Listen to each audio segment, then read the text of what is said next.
الله وبركاته.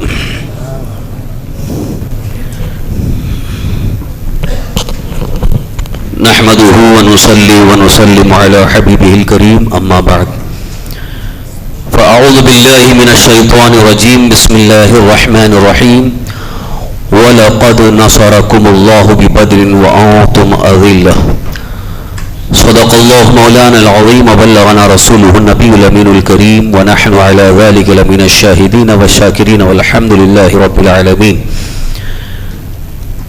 محترم حضرات، عزیزان محترم، حصول برکت کے لیے آئیے مرا مل کر انتہائی ادب احترام خلوص و محبت کے ساتھ بارگاہ رسالت میں آپ صلی اللہ علیہ وسلم میں ایک بار درود شریف کا نذرانہ پیش کر لیں. پڑھیں اللہم صلی وسلم علی سیدنا مولانا محمد معین الجود والکرم وعلی آلہ واصحابہ وبارک وسلم. صلاۃ و سلام علیک یا رسول اللہ، صلاۃ و سلام علیک یا حبیب اللہ. الحمدللہ ثم الحمدللہ، آج ہماری 17ویں تراویح مکمل ہو گئی. رمضان المبارک کی 17 تاریخ، 17 رمضان المبارک ایک بڑی ہی عظیم تاریخ ہے. اسلامی تاریخ میں اس کو بہت ہی اہمیت دی گئی ہے. قرآن کریم میں اس دن کو یوم الفرقان فرمایا گیا. یوم الفرقان حق و باطل کے درمیان فرق کرنے والا دن ہے، کیونکہ اس وقت ایمان والوں کو، غلامان مصطفیٰ کو جو اللہ تعالیٰ نے ایک بڑی کامیابی عطا فرمائی، پوری دنیا کی تاریخ میں ایسی کامیابی کی کوئی نظیر نہیں ملتی ہے. خاص طور پر اس میں اللہ رب العزت کی طرف سے جو مدد کا اہتمام ہوا، 5000 فرشتوں کی فوج آئی تھی. جنگ بدر کے موقع پر بدر کے میدان میں اسی 17 رمضان المبارک کو ایمان والوں کی مدد کے لیے اللہ تعالیٰ نے 5000 فرشتوں کی فوج بھیجی. قرآن کریم میں اللہ تعالیٰ نے اس کا اس طرح سے ذکر فرمایا، وَيُمْدِدْكُمْ رَبُّكُمْ بِخَمْسَةِ آلَافٍ مِّنَ الْمَلَائِكَةِ مُصَوِّمِينَ. تمہارا رب تمہاری مدد فرمائے گا 5000 فرشتوں کو بھیج کر، جو نشانہ باندھے آئیں گے. یہ ایک تاریخ، جس تاریخ کا ایک میں خلاصہ، اس کا مختصر نچوڑ عرض کرنا چاہوں گا، کیونکہ اگر پوری تاریخ بیان کی جائے تو پوری رات گزر جائے گی. میں اختصار کے طور پر اس کے چند گوشے، شروعات جو ہوئی اور اس سلسلے میں جو مستشرقین یعنی یہود و نصارہ سے متاثر جو کچھ بنام مسلمان اپنی اپنی عجیب عجیب فکریں پیش کرتے ہیں، ان کا بھی اس میں ایک جواب پیش کروں گا. اللہ کے حبیب ہمارے آقا حضور سرور کائنات صلی اللہ تعالی وسلم نے جب اعلان نبوت فرمایا 40 سال کی عمر میں، تو اس کے بعد سے ہی حق کا جب اعلان ہوا، اللہ تعالیٰ کی توحید، اللہ تبارک تعالیٰ کی وحدانیت، اللہ کی عبادت کا اعلان ہوا، تو اس وقت دشمنی کا سلسلہ بھی شروع ہو گیا. خاندان قریش کے کئی لوگ، خاص طور پر اس میں ابو جہل کا نام نمایاں ہے، رسول پاک صلی اللہ تعالی وسلم کی مخالفت میں، حضور صلی اللہ علیہ وسلم کے بغض و عداوت میں بہت زیادہ آگے تھے اور ستانا شروع کیا، تکلیفیں دینا شروع کیا. رسول کائنات صلی اللہ تعالی وسلم کو اتنی اذیتیں دی گئیں، اتنی تکلیفیں دی گئیں کہ 13 سال تک اللہ کے رسول صلی اللہ علیہ وسلم نے برداشت فرمایا. آج کچھ لوگ جو ہے کبھی کبھی یہ کہتے ہیں کہ جنگ تو آپ نے بھی کی ہے، جنگ کے لیے تیار ہو گئے. جنگ سے پہلے کے جو حالات ہیں، ان حالات کو اگر نگاہوں کے سامنے رکھیں، تاریخ کا مطالعہ کریں، تو واقعی انسان کا بالکل ہی خون کھولتا ہے کہ اتنی تکلیفیں دے رہے ہیں اور ہم خاموش ہیں.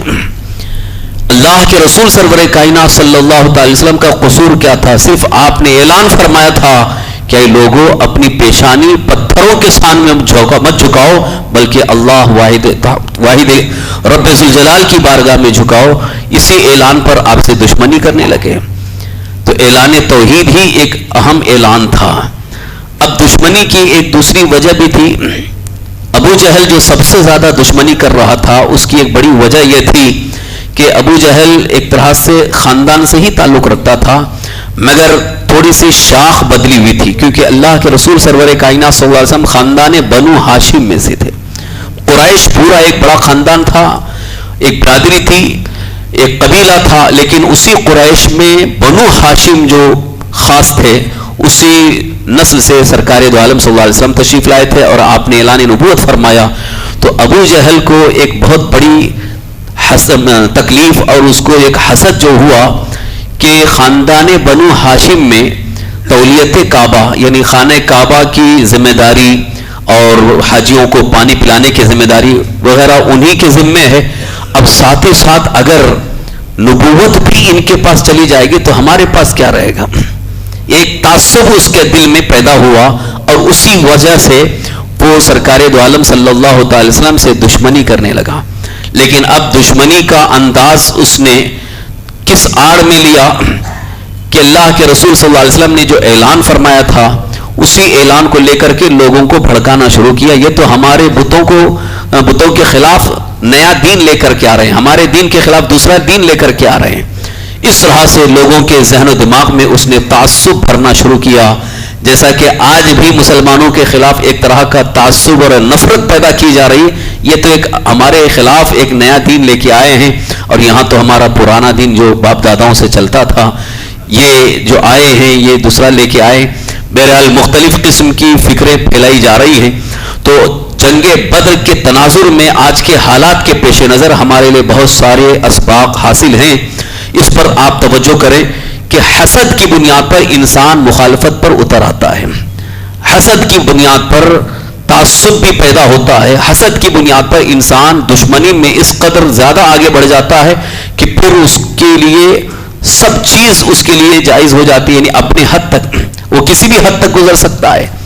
تو اللہ کے رسول سرور کائنات صلی اللہ علیہ وسلم کے ساتھ دشمنی کرنے میں اس نے کوئی کسر باقی نہ رکھی، یہاں تک کہ آپ کے قتل کا بھی پلان بنایا گیا، آپ کو ختم کرنے کا اس نے پلان بنایا۔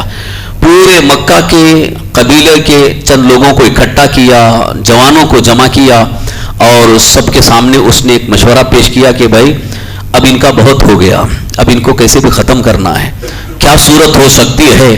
تو جس جگہ یہ لوگ اکٹھا ہوئے تھے میٹنگ کے لیے اس کو دار الندوہ کہا جاتا ہے، دار الندوہ کہا گیا۔ آج بھی سیرت کی تاریخ کی کتابوں میں اس کو دار الندوہ ہی کہا گیا۔ یہاں بھی ہندوستان میں بھی ایک ندوہ ہے جو ہمیشہ گستاخان رسول کا ساتھ دیتے ہیں۔ تو رسول کائنات صلی اللہ تعالی وسلم کے قتل کی جہاں پلاننگ ہوئی، جہاں منصوبہ بندی ہوئی، وہ دار الندوہ وہاں پر یہ لوگ اکٹھا تھے۔ اس میں جو ان کا گرو گھنٹال تھا وہ ابو جہل تھا۔ اسی موقع پہ ابلیس بھی آ گیا۔ ابلیس نے ان لوگوں کو مشورہ دیا کہ ایسا کرو کہ اچھے ہٹے کٹے نوجوانوں کو اکٹھا کرو، وہ آ کر کے ان کے گھر کا گھیراؤ کر لیں اور جیسے ہی وہ گھر سے باہر نکلیں گے تو قتل کر دینا۔ تو اللہ کے رسول صلی اللہ علیہ وسلم اپنے مکان میں تشریف فرما ہیں اور یہ تلواریں لے کر کے حضور صلی اللہ علیہ وسلم کے کاشان نبوت کا گھیراؤ کر لیے، محاصرہ کر لیے اور دروازے کے پاس آ کر کے کھڑے ہو گئے کہ ادھر نکلیں گے، کیونکہ ان کو خبر ہوئی کہ آج نکلنے والے، اور ادھر رسول کائنات صلی اللہ علیہ وسلم کو ہجرت کا حکم ہو گیا تھا اللہ تعالیٰ کی طرف سے کہ آپ مکہ چھوڑ کر مدینہ طیبہ تشریف لے جائیں۔ رسول کائنات صلی اللہ تعالی وسلم نے حضرت مولا کائنات علی مرتضیٰ کرم اللہ تعالیٰ وجہ الکریم کو اپنے بستر پر سلایا اور فرمایا کہ علی فلاں فلاں کی میرے پاس امانتیں ہیں، یہ سپرد کر کے تم بھی مدینہ آ جانا۔ حضرت علی مرتضیٰ رضی اللہ عنہ بالکل آرام کے ساتھ وہی کاشان نبوت میں تشریف فرما ہوئے، اور حضور جب نکلے تو اپنی مٹھی میں چند کنکریاں لیے، سورہ یاسین شریف کی شروع والی آیات پڑھی اور جیسے ہی باہر نکلے ان پر پھینک دیا آپ نے۔ بس کنکریوں کا پھینکنا تھا، جتنی بھی تلواریں لے کر کے کھڑے تھے بس وہ ایسے ہی دیکھتے رہے، ایسا لگتا تھا کہ ان کی آنکھیں ختم ہو گئی ہوں، ان کی بینائی ختم ہو گئی ہو یا اندھے ہو گئے ہوں، اور رسول پاک صلی اللہ علیہ وسلم ان کے درمیان سے نکل گئے، پتہ بھی نہیں چلا۔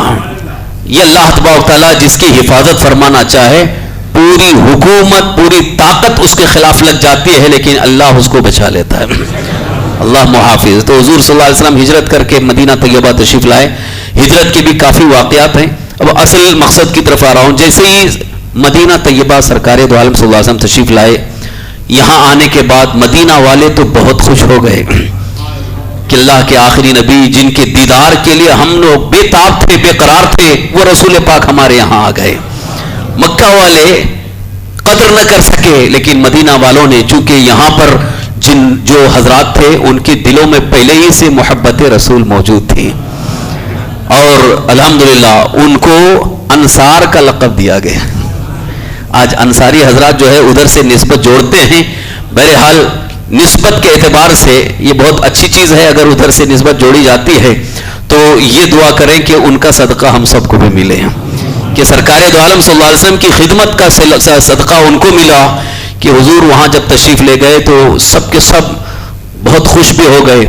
اب ادھر جیسے ہی سرکار دو عالم صلی اللہ علیہ وسلم نے وہاں پر ایک سلطنت کا آپ نے دائرہ بنایا اور وہاں سے دین کا کام آپ نے شروع فرمایا، تو ادھر کفار مکہ کو اور زیادہ الجھن ہوئی کہ یہاں سے تو چلے گئے لیکن ان کا مشن ختم نہیں ہوا، مشن ان کا چل رہا ہے، اور انہیں معلوم ہونا چاہیے تھا کہ جس مشن کے لیے اللہ نے بھیجا ہے وہ کوئی ایک دن دو دن کے لیے نہیں تھا، پورے قیامت تک کے لیے تھا۔ اللہ کے رسول صلی اللہ علیہ وسلم تشریف لائے تھے، ایک بڑا مشن لے کر کے آئے تھے جو پوری دنیا کے لیے، پوری کائنات کے لیے اور قیامت تک کے لیے تھا، اسے بجھایا نہیں جا سکتا تھا۔ قرآن پاک میں اللہ تعالیٰ نے ارشاد فرمایا یریدون لیطفئوا نور اللہ بافواہہم واللہ متم نورہ ولو کرہ الکافرون، یہ اپنے پھونکوں سے چراغ کو بجھانا چاہتے ہیں، اللہ کے نور کو بجھانا چاہتے ہیں، اور اللہ اپنے نور کو مکمل فرمانا چاہتا ہے۔ واللہ متم نورہ، یہاں نور سے اشارہ ہے جو اللہ نے مشن دے کر کے بھیجا، اسی کو ہم اسلام کہتے ہیں، یہ اللہ کا نور ہے۔ اسے بجھانے والے بجھ گئے، لاکھوں آئے بجھ گئے، لیکن اسلام کا چراغ روشن ہے اور انشاءاللہ روشن رہے گا۔ تو ادھر مدینہ طیبہ میں جب یہ مشن حضور نے پھر شروع فرمایا تو کفار مکہ بہت زیادہ الجھن میں آئے کہ کیسے روکا جائے، تو اب ان کی بھی سازشیں شروع ہوئی۔ تو مدینہ میں جو پہلے سے یہودی رہتے تھے، یہود اور نصارہ، یہ اور ساتھ ہی ساتھ کچھ قبیلے جن کے ان سے تعلقات تھے، ان لوگوں کو انہوں نے ورغلانا شروع کیا، رسول پاک صلی اللہ علیہ وسلم کے خلاف، مسلمانوں کے خلاف ان کو بھڑکانا شروع کیا کہ وہ تمہارے یہاں ہیں، ان کو تم نے پناہ دیا ہے، ان کو وہاں سے بھگاؤ۔ اب اس طرح سے جب ان کی سازشیں شروع ہوئی، ادھر سرکار دو عالم صلی اللہ علیہ وسلم کو خبر تھی کہ اب ان کی سازشیں پھر شروع ہو رہی ہیں، اور ادھر سرکار دو عالم صلی اللہ تعالی وسلم اسی تیاری میں تھے، صحابہ کو تعلیم دے رہے ہیں، تربیت دے رہے ہیں۔ اتفاق ایسا ہوا کہ ابو سفیان جو بعد میں ایمان لائے، حضرت ابو سفیان ایمان لانے سے پہلے چونکہ وہ خاندان قریش سے ہی ہیں، کفار مکہ کے ساتھ تھے، ان کا ایک قافلہ گیا ہوا تھا ملک شام کی طرف، تو قافلے کے جانے کی خبر ہوئی تو اہل مدینہ نے، خاص طور پر سرکار دو عالم صلی اللہ علیہ وسلم نے ان سے فرمایا کہ اس قافلے کا تعاقب کرنا ہے، اس کا پیچھا کرنا ہے، کون چلیں گے؟ تو اس وقت جتنے حضور صلی اللہ علیہ وسلم کے ساتھ تھے ان لوگوں نے کہا کہ یا رسول اللہ ہم آپ کے ساتھ چلیں گے۔ حالانکہ جنگ کے لیے تیاری نہیں تھی، جنگ کے لیے حضور نے نہیں فرمایا تھا، بس اس قافلے کا پیچھا کرنا ہے اور وہاں تک پہنچنا ہے جہاں تک یہ قافلہ ہے۔ تو اس وقت جتنے حضرات وہاں پر موجود تھے انہوں نے بس کچھ نہیں دیکھا، بس فرمایا حضور نے، ساتھ چل گئے۔ 313 حضرات حضور کے ساتھ نکلے۔ تاریخ میں یہ ہے کہ اس وقت جب نکلے تھے تو سرکار دو عالم صلی اللہ علیہ وسلم اور وہ صحابہ جانثاران مصطفیٰ، ان کے پاس سواری بھی نہیں تھی، جبکہ اتنا لمبا سفر ہے، بدر وہ کافی لمبا فاصلہ ہے، تقریباً 200 کلومیٹر کے فاصلے پر۔ اب یہاں سے جانا تھا، سواری بھی نہیں ہے، ٹوٹل 80 اونٹ تھے اور 1 یا 2 گھوڑے تھے، اب انہی پر سوار ہو کر کے جانا ہے۔ تو رسول کائنات صلی اللہ تعالی وسلم نے ارشاد فرمایا ایسا کرتے ہیں کہ 3 آدمی ایک اونٹ پر سوار ہوں گے، 3 حضرات ایک اونٹ پر سوار ہوں گے، لیکن یہ بھی کہ ایک ساتھ تینوں نہ سوار ہوں، بلکہ باری باری مقرر کر لیتے ہیں کہ اتنے فاصلے تک یہ سوار ہوں گے، اتنے فاصلے تک یہ سوار ہوں گے، ایسا 3 حضرات جو ہے باری مقرر کر لیں، اس طرح سے ہم بدر پہنچ جائیں گے۔ اب حضور نے جب یہ فرمایا تو سب صحابہ جو ساتھ میں تھے انہوں نے تسلیم کر لیا، اسی طرح سے نکلیں گے، بلکہ اکثر تو یہ کہہ رہے تھے کہ ہم سواری نہیں بھی ہے ہم پیدل چلیں گے، پیدل چلنے کے لیے بالکل تیار ہیں۔ ادھر آپ کو میں ایک اہم پیغام بھی دینا چاہوں گا کہ سرکار دو عالم صلی اللہ تعالی وسلم نے انصاف اور مساوات کا کتنا بہترین پیغام پیش فرمایا کہ جب حضور جب ساتھ میں نکلے تھے بدر کے سفر کے لیے، تو اس وقت جب یہ اونٹ کی سواری کے لیے 3 حضرات کی باری مقرر ہوئی تو حضور اکیلے نہیں تھے، آپ نے بھی اپنے ساتھ 2 کو کر لیا. یعنی یہ بھی فرمایا کہ سب کے ساتھ جو حکم ہوگا میرے ساتھ بھی ہوگا. یعنی باری باری مقرر کر کے جب میری باری آئے گی میں سوار ہوں گا، اور پھر دوسرے کی باری آئے گی میں اتروں گا وہ سوار ہوں گے. یہ مساوات کا درس تھا قائدین کے لیے، لیڈروں کے لیے. حضور صلی اللہ علیہ وسلم کی سیرت میں یہ بھی ایک نمایاں سبق ہے کہ آج قائد جو ہوتے ہوئے سوچتے ہیں کہ میں آرام سے بیٹھوں باقی سب لڑتے رہیں گے. سرکار دو عالم صلی اللہ علیہ وسلم خود ان کے ساتھ ہیں. یہاں تو مورخین نے ایک بڑا عظیم نقطہ پیش فرمایا کہ جب سفر میں نکلے تھے حضور صلی اللہ تعالی وسلم کی باری جہاں تک مقرر تھی، جب باری وقت ہوا اترنے کا تو حضور جب اترنے لگے تو اس وقت جن کی باری تھی حضرت ابو لبابہ اور حضرت علی مرتضیٰ رضی اللہ عنہ، تو انہوں نے کہا کہ یا رسول اللہ آپ نہ اتریے، ہماری باری بھی آپ ہی چلیں. یعنی ہماری جو باری ہم آپ کے حوالے کرتے ہیں، آپ ہی تشریف فرما ہوں اور آپ ہی سواری پر رہیں تاکہ ہم پیدل چلیں گے. تو پیارے آقا صلی اللہ علیہ وسلم نے اونٹ کو روکا اور فرمایا کیا مجھ سے زیادہ تم طاقتور ہو؟ تم سے زیادہ طاقتور میں ہوں، اور اجر کا مستحق یعنی اجر کی حاجت مجھے بھی ہے. اجر و ثواب کیا صرف تم ہی حاصل کرو گے؟ مجھے بھی تو اجر و ثواب چاہیے. حضور اتر گئے اور ان کو سوار فرمایا. یہ تاریخ کے اندر اتنی عظیم مثال ہمیں ملتی ہے مساوات اور انصاف کی کہ رسول پاک صلی اللہ علیہ وسلم نے انصاف میں کبھی کمی نہیں فرمائی. تو اس طرح سے سفر ہوا، بڑا مشکل کا سفر تھا. جب وہاں بدر کے میدان میں جب پہنچے ہیں اور ادھر ابو سفیان جن کو جس راستے سے آنا تھا، ابو سفیان کو بھی یہ خبر ہو گئی کہ ہمارا پیچھا کر رہے ہیں، تو وہ انہوں نے راستہ بدل دیا. راستہ بدل کر کے وہ دوسری طرف چلے گئے اور انہوں نے بھی خبر بھیجوا دیا مکہ کہ ہمارے خلاف یہ آ رہے ہیں، لہٰذا آپ لوگ ہماری مدد کے لیے آ جاؤ. تو ابو سفیان نے یہاں سے جب کسی کو نمائندہ بنا کر کے خبری بنا کر کے بھیجا تو مکہ میں جب وہ خبری پہنچ کر کے اس نے خبر دیا کہ ابو سفیان نے کہا ہے ان کے قافلے کی حفاظت کے لیے مدد کے لیے آپ لوگوں کو چلنا ہے. تو ابو جہل کو موقع مل گیا. ابو جہل نے سب کو بھڑکانا شروع کیا، چلو ان کی مدد کے لیے چلنا ہے اور ان کے خلاف لڑنے کے لیے چلنا ہے. یعنی حضور صلی اللہ علیہ وسلم کے خلاف جنگ کرنے کے لیے تیاری ابو جہل نے شروع کی. اب ادھر سے سب کو اس نے تیار کیا، تقریباً 1000 کی تعداد ہو گئی.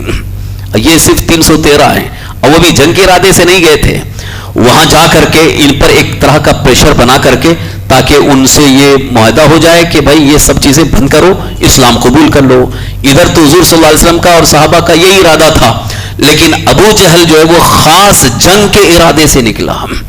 اور جب ابو سفیان کو یہ پتہ چلا کہ ہماری مدد کے لیے کافی فوج بھی آ گئی ہے، پھر ادھر سے جب اس نے ابو سفیان نے جب ان لوگوں سے کہا کہ ہمارا راستہ الگ ہو گیا ہے، ان کا راستہ الگ ہو گیا ہے، اب ہم حفاظت کے ساتھ مکہ آ سکتے ہیں، جانے دو جنگ ختم کرتے ہیں، جنگ کی ضرورت نہیں ہے. لیکن ابو سفیان کی ابو جہل نے نہیں مانا. اس نے کہا نہیں، اب وہ آئے ہیں لہٰذا ہم ان کے خلاف چلتے ہیں.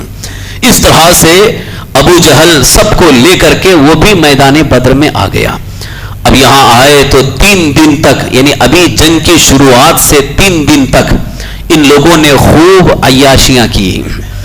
عیاشیاں یعنی روزانہ 10-20 اونٹ کٹتے ہیں اور خوب کھاتے ہیں، شراب پیتے ہیں اور عیش کرتے ہیں. ادھر اللہ کے رسول سرور کائنات صلی اللہ علیہ وسلم اور صحابہ مستقل اللہ کی بارگاہ میں سجدہ ریز ہیں، نماز پڑھ رہے ہیں، اللہ کے ذکر میں ہیں. یہاں تک کہ جس دن جنگ ہونا تھا اس سے 1 دن پہلے، کیونکہ جنگ کا پہلے دستور ہوتا تھا، پہلے طے ہوتا تھا کہ کب جنگ ہوگی، کتنی تاریخ سے ہوگی. تو اس طرح سے جب جنگ کا دن آنے والا ہے 1 دن پہلے رسول پاک صلی اللہ تعالی وسلم اپنے خیمے میں تشریف فرما ہیں. حضرت علی رضی اللہ عنہ فرماتے ہیں کہ میں جا کر کے کیا دیکھتا ہوں کہ رسول کائنات صلی اللہ تعالی وسلم کا سر سجدے میں ہے اور اپنے رب کی بارگاہ میں خوب گڑ گڑا رہے ہیں. یا حی یا قیوم، یا حی یا قیوم کا ذکر ہو رہا ہے اور حضور اللہ کی بارگاہ میں دعا کر رہے ہیں. تو کافی دعائیں کی، یعنی پوری رات رسول پاک صلی اللہ علیہ وسلم نے دعا کی تھی. اس شب میں 17ویں رمضان کی شب میں بارگاہ الہی میں خوب دعائیں کی ہیں. حضرت علی رضی اللہ عنہ فرماتے ہیں میں جاتا تھا تھوڑی دیر دیکھ کر کے دشمنوں کا منظر دیکھتا تھا، پھر آتا تھا اور خیمے میں دیکھتا تھا تو حضور سجدے میں ہیں اور اللہ کی بارگاہ میں دعائیں کر رہے ہیں. تو وہ جو حضور صلی اللہ علیہ وسلم نے دعائیں کی ہیں ان دعاؤں کو بھی تاریخ میں لکھا گیا ہے. واقعی اگر وہ دعائیں پڑھتے ہیں تو دل ایک دم مچل جاتا ہے کہ سرکار دو عالم صلی اللہ علیہ وسلم کی زبان مبارک سے کتنی بہترین دعا نکلی. ایک دعا کا مفہوم عرض کر رہا ہوں کہ حضور صلی اللہ علیہ وسلم اللہ کی بارگاہ میں بڑے ناز سے عرض کرتے ہیں یا اللہ یا رب العالمین، اے اللہ میں ایک چھوٹی سی جماعت لے کر کے آیا ہوں، یہ چھوٹی سی جماعت لے کر کے آیا ہوں. آج حق و باطل کا سب سے بڑا فیصلہ ہونا ہے. اگر یہ میری جماعت یہ اگر ختم ہو گئی تو اس پوری زمین پر تیری عبادت کرنے والا کوئی نہیں ہوگا. اللہ کی بارگاہ میں جبکہ اللہ تعالیٰ قادر مطلق ہے، جس سے چاہے وہ عبادت کرا لے، مگر رسول پاک صلی اللہ علیہ وسلم بڑے عزم کے ساتھ ناز کے ساتھ عرض کرتے ہیں اللہ یہ جماعت اگر ختم ہو گئی تو تیری زمین پر تیری عبادت کرنے والا کوئی نہیں ہوگا. اور ادھر حضور صلی اللہ علیہ وسلم بڑے ناز سے دعائیں کرتے رہے اور اللہ تعالیٰ کی بارگاہ میں دعا قبول ہو گئی. اللہ تبارک تعالیٰ کا پیغام لے کر کے حضرت جبریل امین آ گئے کہ یا رسول اللہ اب آپ بس کیجئے کیونکہ اللہ تعالیٰ نے وعدہ فرمایا ہے مدد کا.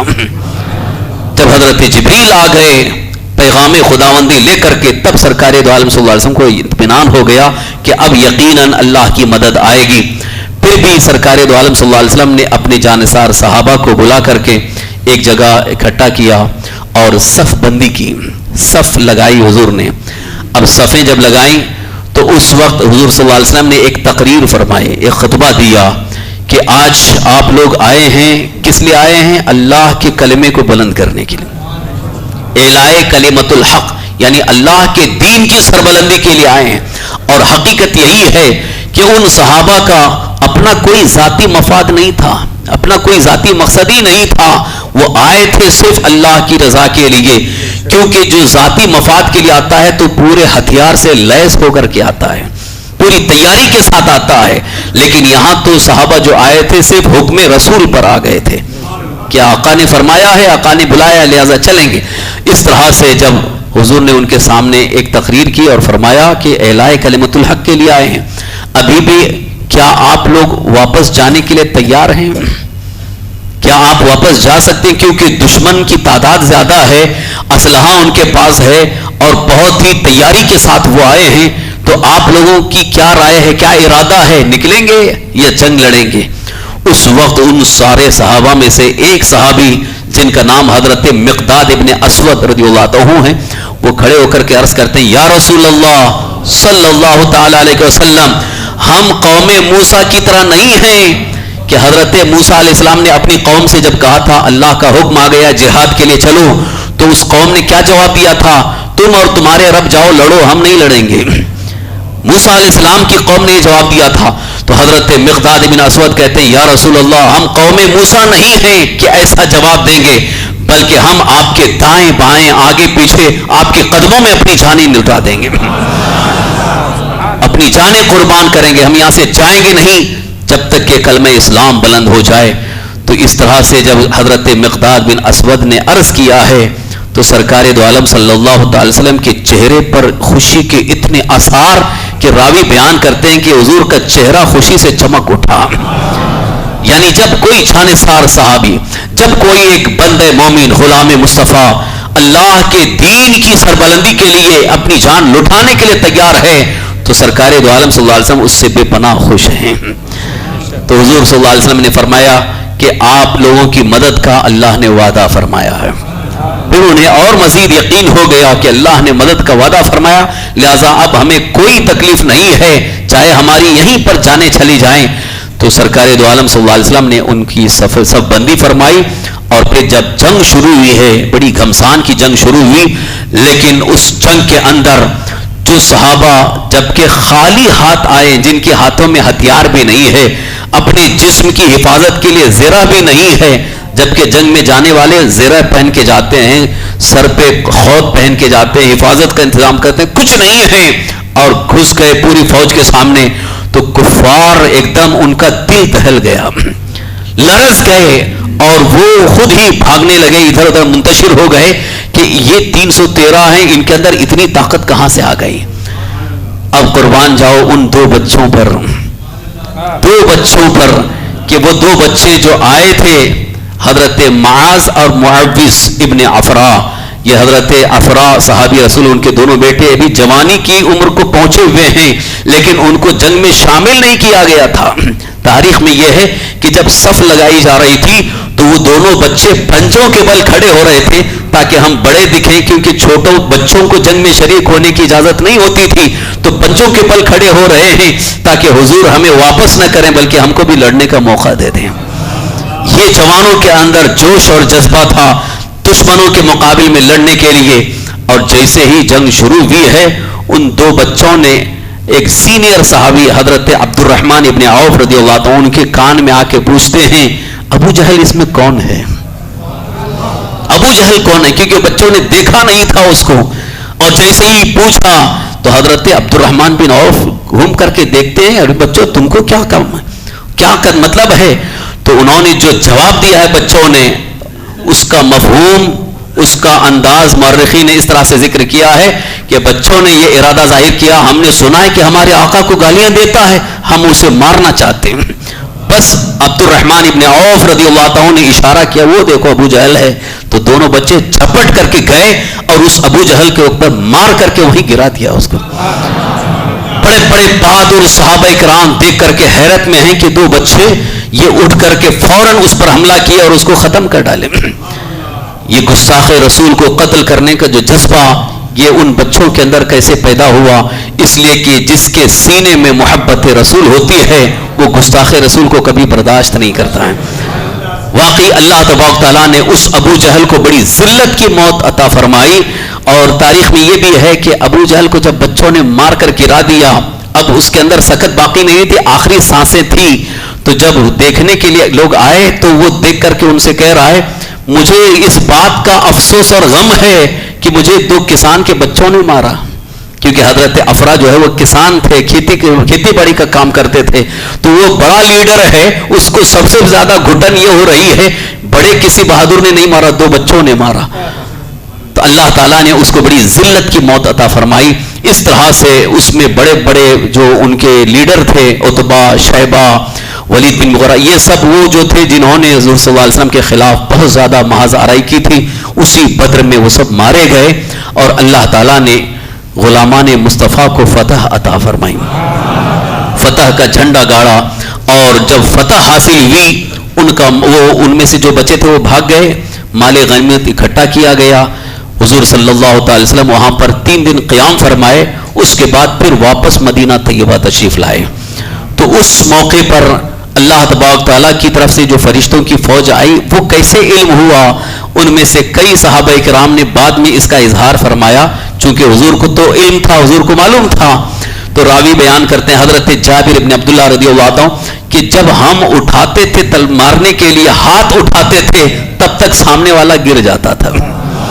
یہ اللہ کی جب مدد ہوتی ہے تو وہاں اسباب اور اسلحے کی بھی ضرورت نہیں ہوتی ہے، ایک تو کافروں کے دلوں میں رعب اللہ پیدا فرما دے گا، اور وہ ڈر کے مارے ویسے ہی بھاگ جائیں گے، اور پھر مزید لڑنے کی ضرورت آئی تو ان کے پاس ہتھیار ہیں اور ہمارے پاس ایمانی طاقت موجود ہے۔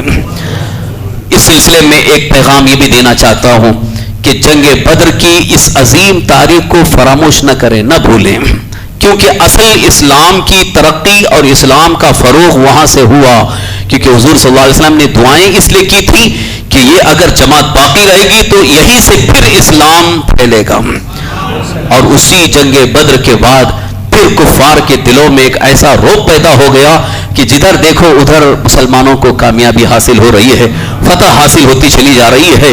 اس سلسلے میں ایک خاص بات یہ بھی عرض کرنی ہے کہ جنگ کے موقع پر ہم تو جذبے میں آتے ہیں، اور ہر انسان جذبے میں ہوتا ہے مقابلے میں دشمنوں کے، لیکن اس کے لیے سب سے بہترین تیاری یہ ہے کہ ہمارے اندر ایمان اور تقوی موجود ہو.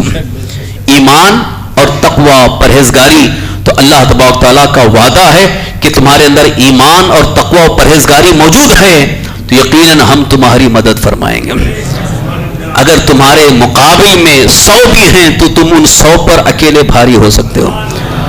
آج بھی دشمنان اسلام ہم کو ڈرا رہے ہیں، دھمکا رہے ہیں، یہ کر دیں گے، وہ کر دیں گے، اور اکا دکا جو وہ کر بھی رہے ہیں، مگر اس سے ہمیں ڈرنے کی ضرورت نہیں ہے، کیونکہ یہ ڈرا دھمکا کے ان کا مقصد یہ ہے کہ اسلام چھوڑ کر کے کفر کی طرف آ جائیں. یا اگر ہمارے دلوں میں اس بات کا احساس ہے کہ ہمارے اسلام اور ایمان کی بنیاد پر ہم سے نفرت کر کے ایسے ماحول بنانے کی کوشش کر رہے ہیں تو اس میں ڈرنے کی ضرورت نہیں ہے، بلکہ ہم کو ایمانی حرارت اور پیدا کرنا ہے اور تیز کرنا ہے. اسی لیے مجاہدین اسلام کہتے ہیں کہ جب ہوا مخالف چلتی ہے تو ہمیں اپنی رفتار بڑھانا چاہیے. جب ہوا مخالف چلتی ہے تو رفتار بڑھانا چاہیے. تو ابھی تک جو ہماری رفتار ہے بڑی سست رفتاری کے ساتھ ہم چل رہے ہیں، اب رفتار کو بڑھانا ہوگا اور اپنے اندر اسی جذبے کو پیدا کرنا ہوگا جو مجاہدین اسلام نے جنگ بدر کے موقع پر پیش فرمایا تھا. اسی بنیاد پر اللہ تبارک تعالیٰ نے ان کو ایسا عظیم درجہ عطا فرمایا کہ سارے انسانوں میں اللہ کے رسول صلی اللہ علیہ وسلم کے صحابہ کا درجہ اونچا. سارے انسانوں میں، یہاں تک کہ کوئی ولی بھی صحابی کے درجے کو نہیں پہنچ سکتا. تو صحابہ کا درجہ اونچا، اور ان صحابہ میں جو جنگ بدر میں آئے تھے ان کا درجہ سب سے اونچا ہے.